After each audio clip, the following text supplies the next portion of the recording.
Ito po ang ating pahayag patungkol sa pangyayari sa Senado kagabi. Mga bandang alas 4 ng hapon kahapon, May 13, nagsagawa ng live stream si Senator Bato de la Rosa sa kanyang official Facebook account na umano'y aarestuhin siya.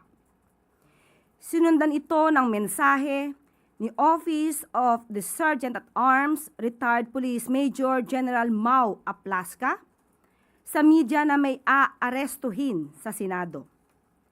Ilang minuto pagkatapos nito, ang mga tauhan ng OSAA ay may nakita umanong NBI agents sa property ng GSIS. Ang Senate ay umuokupa sa ilang bahagi ng GSIS property. Isang bridge ang nag-uugnay sa opisina ng GSIS at opisina ng Senado. Ang susi upang mabuksan ang pintuan mula sa Senate papunta sa bridge na konektado sa GSIS ay hawak ng OSAA o Senado.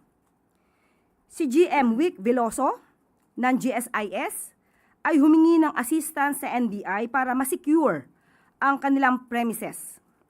Ito po ay pinasinayaan ni NBI Director Atty. Matibag. Kaya nagpadala ng NBI agent sa GSIS premises bandang alas 6 ng gabi.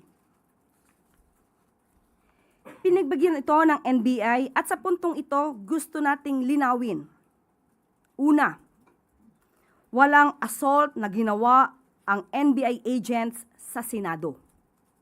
At pangalawa, walang operasyon ang NBI o PNP na arestuhin si Senator Bato. Pero bago nito, noong nakita ng OSAA na mayroong NBI agent sa GSIS, katabi ng Blue Guard, nakita na agad na naka-gear up ang OSAA. Nag-vest at naghanda sa isang operasyon.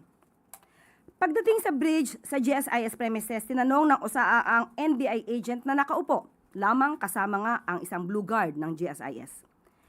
Nagpakilala na NBI agents at nung nagsabi sila ng kanilang pagkakakilanlan, agad nagpaputok ng warning shot si Sergeant at Arms Mau Aplasca.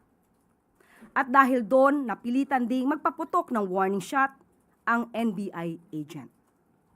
As of 11:09 a.m., several sources confirmed that the Senator Bato, is no longer in the Senate premises. But we are still getting official confirmation on the report.